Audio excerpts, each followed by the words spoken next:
Assalamualaikum warahmatullahi wabarakatuh. Perkenalkan, nama saya Asmini, NIM 244111066, kelas 3B, Fakultas Teknik Komputer, Bidang Studi Informatika, Universitas Cokro Aminoto Palopo. Baik, langsung saja. Pada video kali ini saya akan menjelaskan desain jaringan yang saya buat. Pertama, saya akan menjelaskan topologi apa yang saya gunakan. Topologi yang saya gunakan itu adalah topologi tree. Topologi tree adalah sebuah topologi hasil gabungan dari topologi bus dan topologi star. Topologi ini sering disebut topologi pohon atau topologi bertingkat. Mengapa disebut topologi pohon? Karena bentuk jaringan yang mirip seperti pohon yang mempunyai cabang dan ranting. Berbeda dengan topologi lainnya. Pada topologi tree terdapat tingkat jaringan di mana pada tingkat jaringan yang lebih tinggi dan mengontrol dan mempengaruhi jaringan bawahan. Setiap komputer pada topologi tree akan dikelompokkan dengan sebuah hub yang berfungsi sebagai pusat komunikasi serta struktur jaringan topologi star. Selain itu, setiap pusat komunikasi dihubungkan seperti halnya topologi bus, yaitu dengan kabel utama sebagai backbone atau tulang punggung.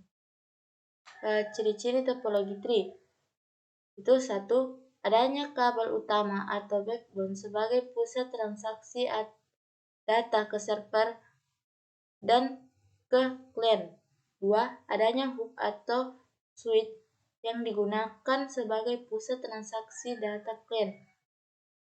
3. Adanya tingkat seperti pohon. 4. Komunikasi data yang dilakukan harus melalui hub atau pusat kendali. Kelebihan dan kekurangan topologi tree. Kelebihannya yaitu: 1. Cocok digunakan pada jaringan komputer berskala besar. 2. Pengembangan jaringan atau penambahan client pada tingkat di bawah hub pusat mudah dilakukan. 3. Jika terjadi kerusakan pada satu client, maka tidak mempengaruhi client lainnya. 4.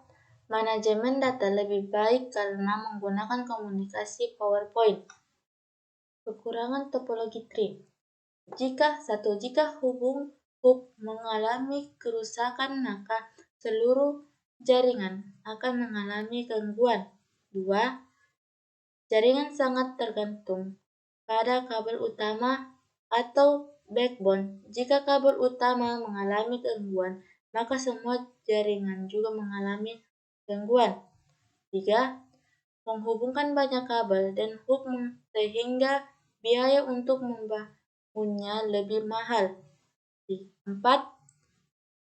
Perawatan jaringan cukup rumit karena banyak perancangan pada node.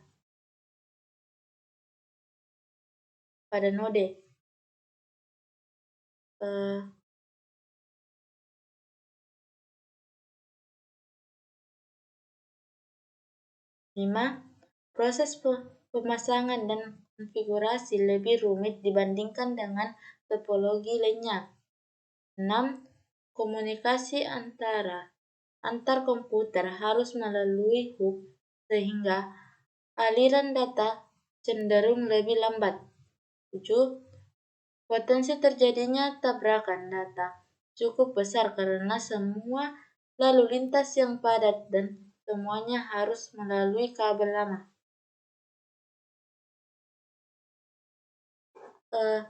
Selanjutnya, transmisi yang saya gunakan itu